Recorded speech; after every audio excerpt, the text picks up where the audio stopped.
두 가지인데요. 아까 그 장개석에게 스탈린이 3억 달러를 지원했다라고 하는 게 당시 환율인가요? 아니면 당시 굉장히 큰 돈이 지금 엄청난 국돈. 지금 3조. 예. 3조 원이 되겠죠. 심지어요. 아까 제가 시간이 없어서 자세히 말씀을 못 드렸는데요.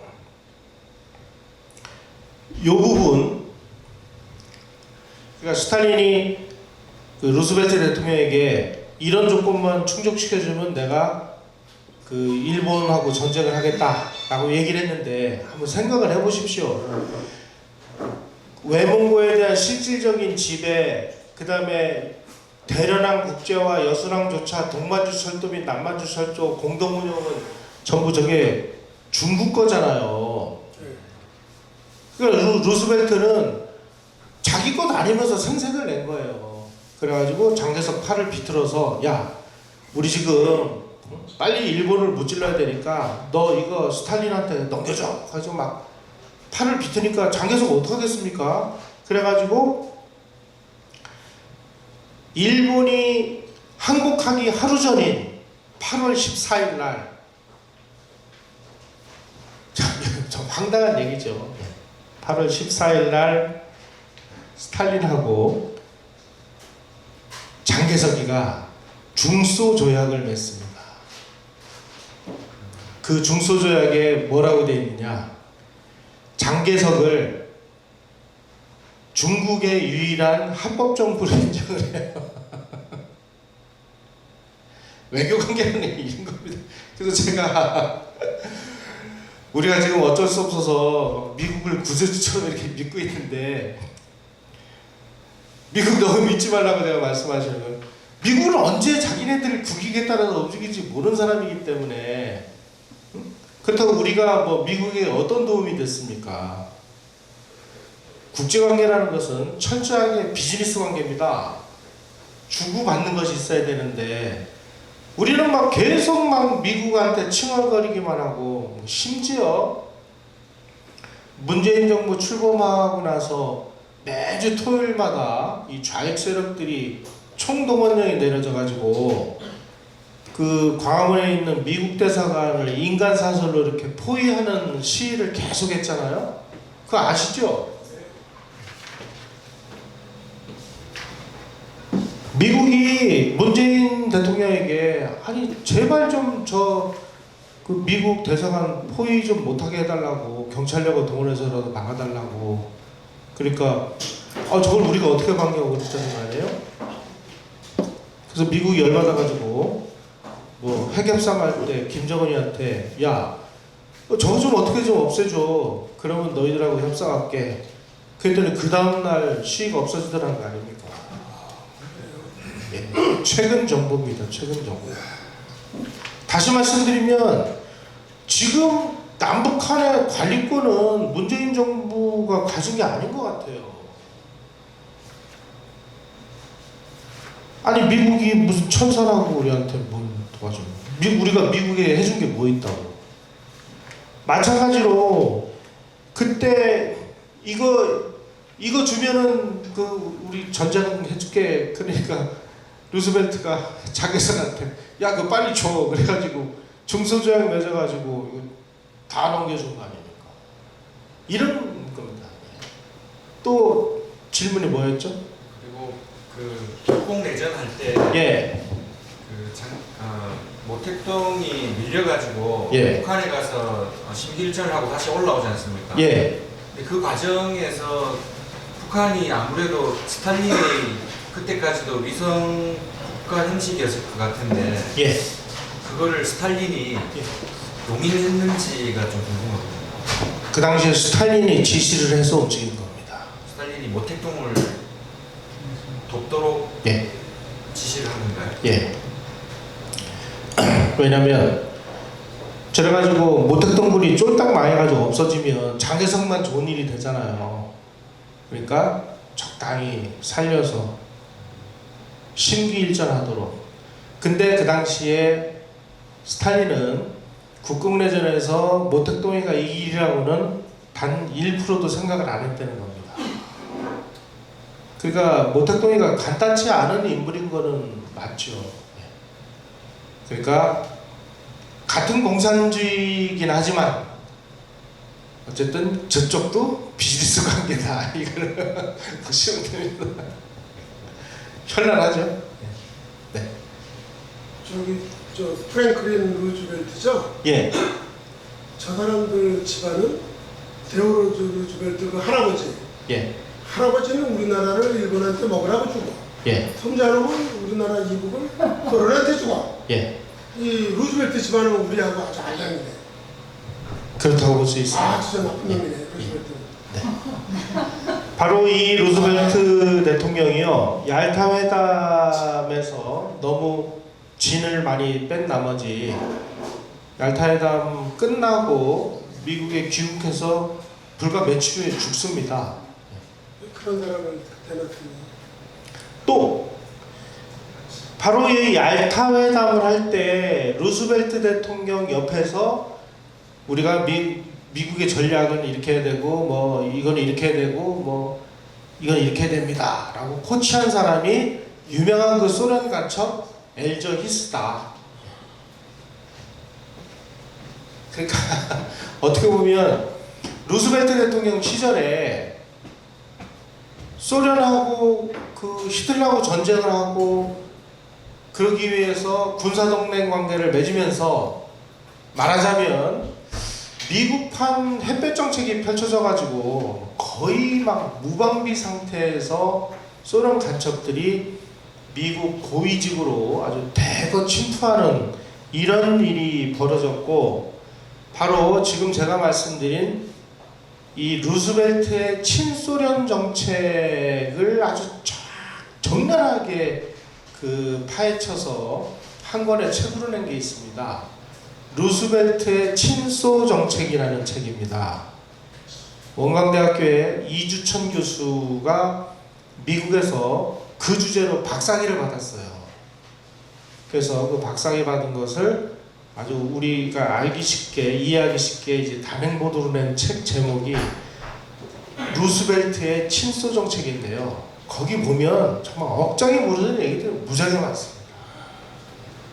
우리가 이런 걸 아셔야 됩니다. 그래서 제가 우리가 미국을 우리는 좀 어쩔 수 없어서 뭐 미국의 도움을 지금 받고 있는 입장이긴 하지만 조금은 우리가 신중할 필요가 있다라고 말씀을 드리는 겁니다. 또 다른 질문 없으십니까? 지금 우리가 그 상식으로 알고 있는 그 6.25와 지금 우리가 지금 공부하는 6.25가 좀 많이 다르죠. 예. 그래서 우리가 6.25를 얼마나 정말 6.25에 대해서 무식한지를 우리가 깨닫는 시간이 돼야 이제 좀 더 깊은 공부가 진행이 될 겁니다. 예, 질문하시죠. 이제 느껴지고 저기 설명을 잘 못 들었는데 예. 이제 말씀하셨던 그 스탈린이 이제 남침을 허가를 내줬다라는 그 문서가 예. 90년대 초반에 나온 게 나오고 나서 또 아이러니하게도 박근혜 정부 초반으로 기억하는데 그때 또 이제 살짝 방송에서 인용역사 연구소 같은 데서 이제 막 남침설 다시 한번 터뜨리고 했었잖아요. 예. 그때 저도 그 문건이 있다라는 걸 생각이 나서 찾아서 좀 찾기가 힘들더라고요. 근데 정확히 어떤 내용인지 좀 알 수 있을까요? 그러니까 제가 기억하기로는 김일성이 모스크바로 호출을 받아서 가서 거기서 명령을 받았다라는 내용을 들은 것 같긴 한데 예. 문서를 아직 제가 못 찾아가지고 예. 내용이 좀 궁금하긴 한데 김일성이가 스탈린에게 그 남침을 2번 요청을 합니다. 그러니까 이렇게 이해하시면 돼요. 남침은 스탈린이 김일성과 남침에 이렇게 해서 남침이 이루어진 게 아니고요. 김일성이가 박헌영이하고 같이 1949년에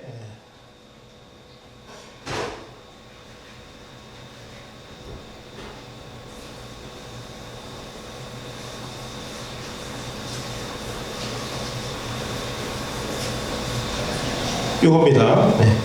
1949년 3월 달에 처음 그 가서 박헌영이랑 같이 갑니다. 그래서 남침을 하겠습니다 라고 요청을, 그러니까 허락을 해주십시오 하고 요청을 했을 때 스탈린이 한 얘기가 이겁니다.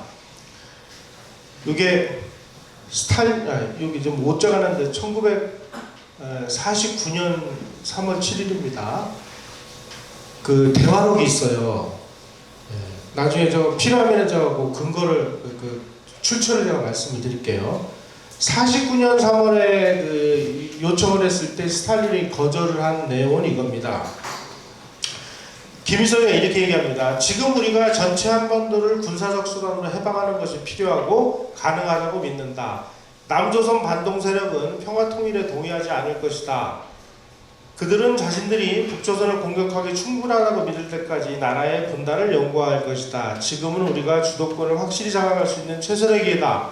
우리 군대는 남한 군대보다 강하다. 게다가 우리는 남한 내에서 강력히 일고 있는 게릴라 운동의 지지를 받고 있다. 남한의 인민대중은 친미 정권을 증오하고 우리를 도울 것이다.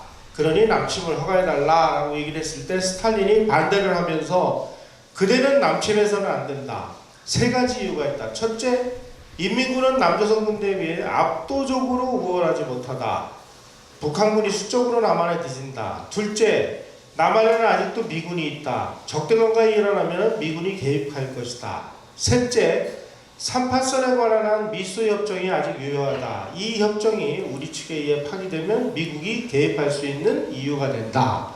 이렇게 해서 남침을 해서는 안 되고 그 대신 비밀 군사협정을 체결해서 무기를 제공을 하기 시작을 합니다. 그러다가 한 달 후에 장개석 군대가 스탈린의 반대를 무릅쓰고 양장을 건너서 장개석 군대를 추격을 했는데도 불구하고 미국이 참전을 안 하잖아요. 그리고 미국이 중국을 버리잖아요. 그 버리는 모습을 보고 야, 이거 한국에서 만약 남침을 해도 미국이 그 개입을 하지 않을 수도 있겠구나 하는 것을 스탈린이 깨달았고, 거기에다가 스탈린이 보기에 모택동이가 너무 쉽게 장개석군을 투디로 잡아가지고 중공이라는 것이 출범을 하니까 저 중공이 저 속도로 막 갑작스럽게 발전을 하면은 소련에서 보기에 소련에 큰 부담이 된다 이거죠. 그런 와중에 1950년 3월에 김일성이가 또다시 모스크바로 갑니다. 가서 이제 시기가 무르익었으니 남침을 허가해 주십시오. 그렇게 얘기했을 때 오케이, 남침해. 그 대신 우리는 직접적으로 못 도와주니까 가서 모택동하고 상의해 하고 모택동이한테 등을 떠밀어요. 그 관련된 그 정확한 대화록과 근거가 있으니까 필요하면 저한테 연락을 주시면 제가 그 출처를 제공을 해드릴게요. 그걸 보시면 대화록에 그대로 다 나옵니다. 이거는 이미 소련 비밀 문서가 있던 것들이 다 해제돼서 이미 이제 우리 학계에서 연구가 다 끝난 주제이기 때문에 이 문제를 가지고 시비를 거는 놈들은 다 바보예요. 그러니까 요즘에는 뭐라고 얘기하느냐, 야, 뭐 누가 먼저 전쟁을 일으켰든지 그게 무슨 상관이야, 뭐 이제 얼버무리는 얘기가 나오죠. 아니, 공산주의자들은 항상 그렇습니다. 네, 또 다른 질문 없으십니까? 원폭이 49년도에 성공했어요? 예, 소련 원폭 시대. 예, 49년도 8월 달입니다. 그거 하고 나서 그렇죠. 예, 승인을 해준 것 같네요. 예, 그러니까 원폭이. 뭐 49년 4월 달에 양자강 건너서 남경을 점령하고 장개석 군대를 추격을 하고 49년 8월 달에 소련이 원자폭탄을 이제 만들어서 미국하고 한번 맞짱뜰 수 있는 상황이 된 데다가 예, 49년 10월 1일 날 중국이 그냥 너무나 쉽고 빠르게 장개석 군대를 물리치고 중공을 출범시키니까 이놈들도 한번 엿을 먹여야 되겠고 미국도 한번 엿을 먹여야 되겠고 막 다목적으로 고민하던 중에 김일성이가 또다시 남침을 요구하니까 이 김일성의 남침을 이용해서 미군도 끌어들이고 중국도 끌어들이자. 그래서 무슨 일이 벌어지냐면 유엔 안보리에서 유엔군을 보내가지고 침략군을 격퇴하겠다라는 그 결의안을 낼 때 스탈린이 유엔 대표인 소련 측 유엔 대표인 말리크에게 유엔 안보리에 너 참석하지 마 막았다는 거 아닙니까? 아니요, 참석을 안 한 겁니다. 참석하지 말라고. 그럼 뭐가 되는 거예요? 불참이죠. 왜냐하면 그 당시에 소련은 유엔 안보리는 거부권을 행사할 수 있잖아요. 거부권을 행사하면 다른 나라들이 다 찬성을 해도 한 거부권을 가지고 있는 상임이사국 중에 한 나라가 반대하면 이거는 반대입니다. 그러니까 스탈린이 아예 말리크 너 회의 참석하지 마. 그래서 유엔군이 한국에 참전할 수 있는 그 문을 열어준 거예요. 예. 그날 뭐 말리크가 뭐 실수해서 참석을 안 한 게 아니고요.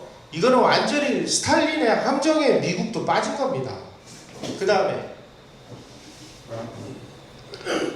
중공군이 개입을 하려고 마음을 먹었으면 사실 막 그 쓸고 내려가가지고 낙동강 방어선에서 막 저기 최후의 저항을 할 때 그때 모택동이가 그때 그 군대를 보내려고 했거든요. 큰일 났네. 예, 큰일 날 뻔했죠. 그런데 스탈린 입장에서 보면 미국도 끌어들이고 중공도 끌어들여가지고 죽으라고 막 피투성이 같은 게 싸우려면 남한이 빨리 막으면 안 되잖아요. 우리 그 참가하시면 안 돼요. 그러니까 모택동이한테 가기는 어딜 가 임마 이러면 3차 대전 일어나 어딜 보내 못 가게 막아요. 그 당시에 막 저기 낙동강 방어선에서 막 피 튀기는 혈전이 벌어질 때 김일성이가 막 박헌영도 보내고 막 이상조도 보내고 막 계속 보내가지고 모택동한테 형님 제발 좀 와서 좀 막 한 번만 밀면 다 끝나잖아요. 그러니까 모택동도 그래 봐 지금 가자 가려고 하는데 스탈린이 야 씨발 가기는 어딜 가 너 언제 가면 3차 대전 일어나 이래도 못 가게 막은 겁니다. 그럼 스탈린이 우리한테 좋은 거네. 영웅이네. 그러면서 그때 병력을 좀 도와달라고 온 사절단한테 모택동이가 뭐라고 얘기를 하냐면 야 지금 말이야 저 유엔군을 지휘하는 저 메가더라는 사람이 2차 세계대전 때 쓴 전략을 보면 저 사람 분명히 어딘가에서 상륙작전을 할 거다. 왜냐면 이 메가더가요 2차 세계대전 때 태평양 전쟁을 하면서 개구리 점프 전략이라는 것을 사용을 했습니다. 이 뭐냐면 태평양에 막 섬들이 쫙 있습니다. 그러면은 이 일본이 이렇게 요새화를 해놓은 섬들이 있어요. 저쪽은 요새화를 안 해놨어요. 그러면 요 요새화한 섬들은 건너뛰어서 요새화를 해놓지 않은 섬에 상륙을 합니다. 그래가지고 보급선을 차단을 해요. 그래가지고 요새화를 해놓은 요 섬을 쫄쫄 말려 죽인 겁니다. 그래가지고 메가더의 2차 세계대전 전략은요 전부 상륙작전이에요. 과달카날, 레이테섬, 무슨 섬 해가지고 막 그러니까 이제 모택동은 그걸 안 거죠. 야, 내가 보기에는 인천 아니면 군산으로 상륙을 할 건데 김일성 너 좀 어쩌려고 전 그 군사력을 전부 낙동강 전선에 다 몰아넣느냐. 너 이러다가 인천에 딱 기습해서 상륙하면은 너 완전히 이제 포위망에 갇히는데 그러지 말고 한 2기사단 좀 빼가지고 인천하고 군산을 지켜 임마 막 코치를 해줘요. 김일성은 아이고 형님 조금만 밀면 다 끝나는데 뭐 빨리 군대나 보내줘요. 군대 보내려고 그러니까 스탈린이 막고 앉아있고 그래가지고 실제로 상륙했잖아요. 모택동은 다 알고 있었어요. 상륙하는 거. 그래서 상륙을 하니까 포위망에 갇혀버리잖아요. 그래가지고 인민군부대가 다 괴멸되고, 그리고 유엔군이, 우리 국군은 10월 1일 날 북진을 시작했습니다만은 유엔군은 유엔 결의가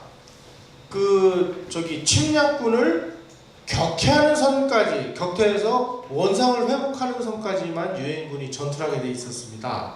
그래가지고 우리 이제 그 유엔군이 38도선에서 딱 정지를 해요. 정지를 해서 이제 유엔군 어떻게 할 거냐? 이거 38선을 넘어가지고 쳐들어갈 거냐? 아니면 2선에서 그냥 끝날 거냐? 이걸 가지고 막 고민을 하다가 10월 7일 날 유엔군은 38도선을 넘어서 북진을 개시하라 하는 결의안이 나옵니다. 그래서 10월 8일부터 북진을 해요. 그러니까 이제 중공군이 가만히 보니까 이거 유엔군이 막 북진을 하면은 결국은 압록강 두만강을 사이에 두고 유엔군하고 중공군이 맞부딪히게 되는 상황이 벌어지면은 중국이 얼마나 불안합니까? 중국은 항상 역사적으로 볼 때 한반도를 순망치한 관계라고 합니다. 이가 없으면 잇몸이 시리다, 이런 식으로. 그러니까 한반도가 말하자면 이제 완충장치인데, 아니 이게 유엔군이 압록강 두만강 오면은 거기서 북경이 얼마나 돼요?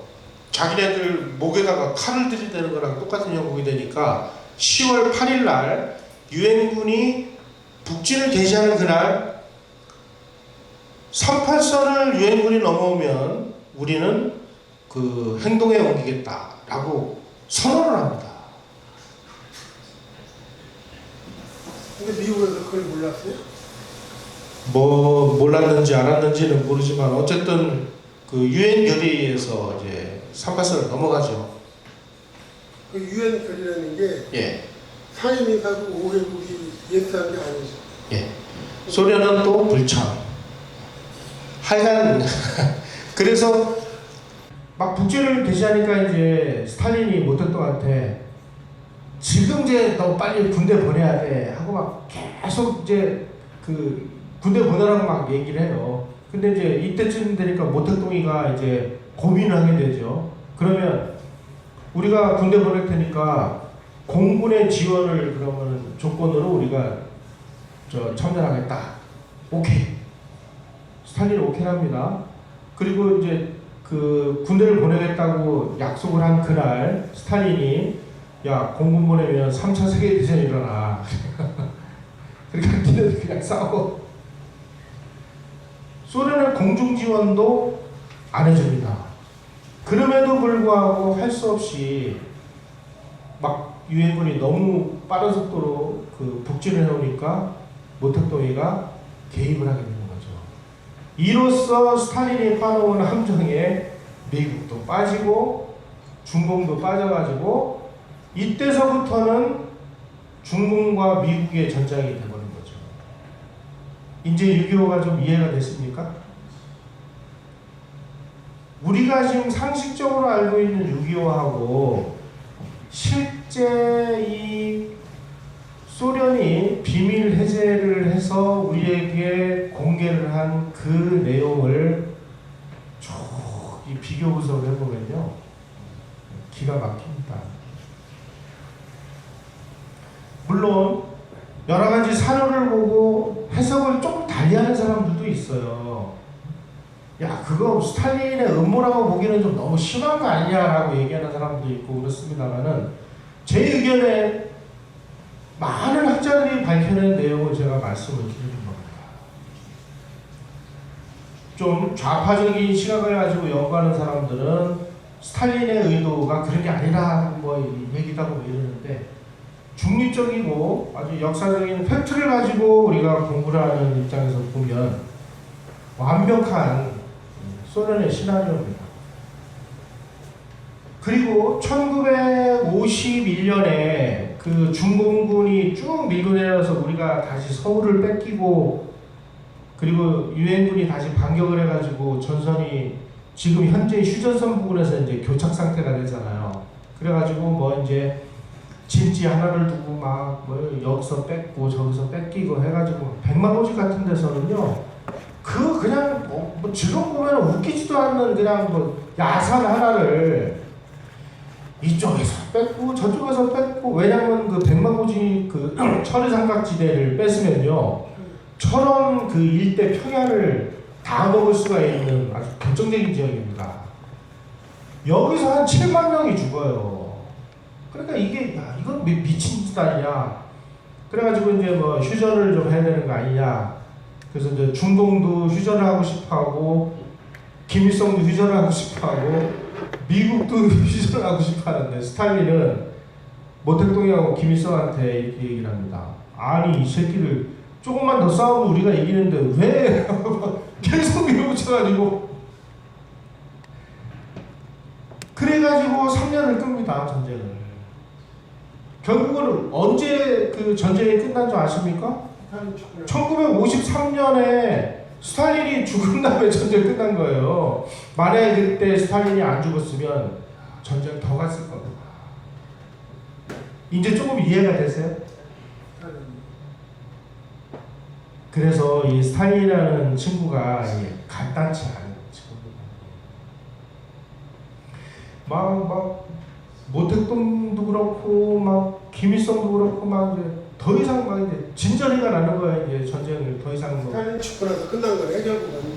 스탈린이 죽고 나서 그 장례식을 치르는 자리에서, 그때 이제 스탈린이 죽은 다음에 그 소련의 지도부가 후르시초프, 그 다음에 뭐 몇 사람 있었는데 베리아, 이 사람들이 야 이제 전쟁 그만하자. 그래가지고 그때 그 장례 사절로 온 줄레한테 야 우리 이제 전쟁 그만한다, 이렇게 얘기를 해서 전쟁이 끝난 겁니다. 그러니까 이 스탈린이라는 그 놈을, 그놈에게 우리 제발 전쟁을 해서 우리가 남조선 해방을 할 테니까 뭐 허가해 주십시오 라고 스탈린을 부추긴 이놈이 진짜 나쁜 놈 아니겠습니까? 그 김정일이잖아요. 김일성은 박헌영이 말을 또 믿어가지고 야 우리가 서울만 점령해봐, 그럼 바로 20만 명이 막 다들 일어나가지고 총알만 안 쏘고도 우리는 깨끗이 끝낼 수 있어. 물론 김일성은 그 얘기를 반신반의했죠. 그래서 8월 15일까지 무력으로 부산까지 점령한다라는 계획을 세워놨습니다만은, 정말 웃기게도요, 그 당시에 인민군 총참모부에 근무하던 그런 소련파 한국인들의 증언에 의하면 소련이 짜준 남침 작전 계획은 서울을 점령하는 사흘째까지의 작전 계획만 수립되어 있었다. 나머지는 작전 계획도 없이 중구난방으로 작전을 했습니다. 왜가 중요한 겁니다. 계속 실화를 끌어서 미국이 참전할 수 있는 기회를 만들어주기 위해서. 아까 제가 말씀드린 인민군 6사단은 중공군 166사단이 조선족으로 구성된 그 부대가 기차 타고 신의주로 건너와서 거기서 인민군복으로 갈아입고 북한 인민군이 된 부대입니다. 일명 방호산 부대라고 해서, 방호산이가 아주 막 그 국공내전 때 아주 난리던 지관이었어요. 이렇게 전투를 잘하는 이 부대가 쫙 그 김포 건너 한강을 건너가지고 쫙 내려서 대전까지는 잘 왔습니다.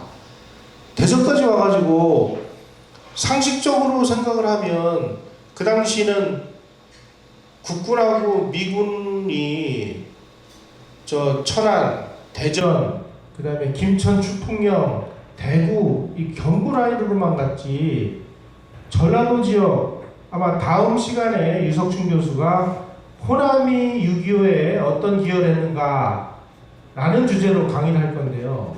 그 내용을 보면 호남 지역은 6.25 때 뭐 어디서 뭘 싸워? 하나도 안 싸웠습니다. 미리 점령이 있었거든요.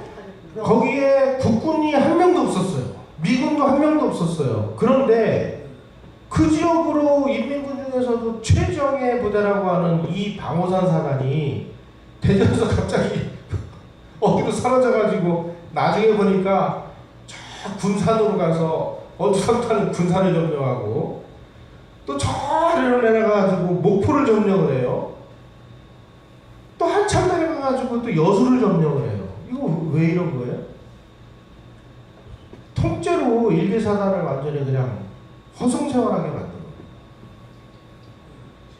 그동안에 미군하고 유엔군은 열심히 낙동강전선을 만들고 열심히 인천 상륙작전 준비해가지고 함정을 파는 거죠. 그래서 우리가 정말 이 6.25를 있는 그대로 6.25를 공부를 하면요, 우리가 지금까지 알고 있는 상식적인 6.25 이거는 다 제껴놓고 새로 공부를 해야 됩니다.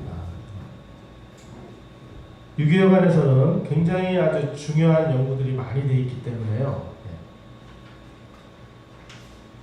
이런 걸 통해서 이제 좀 우리 이제 전쟁론의 한국에서 대가라고 하는 이충근 박사도 아마 오셔서 6.25에 대해서 강의를 하실 거고요. 저보다 더 연구를 많이 하신 분들도 와서 강의를 하실 거예요. 다음 주는 유석춘 교수가 와서 호남 지역이 6.25 때 뭘 했는지에 관해서 굉장히 흥미진진한, 그러니까 다시 말씀드려서 6.25 이후에 영남 세력이 한국의 주류 세력이 되잖아요. 이것은 6.25 전쟁 때 피를 많이 흘린 기여도 기득권. 또 다른 질문 없으십니까? 오늘 6.25에 대해서 너무 좀 지금까지 알고 있는 거하고 다른 얘기들 하니까 다들 막 멍 때리시는 분들이 많은 것 같은데요. 그런가요?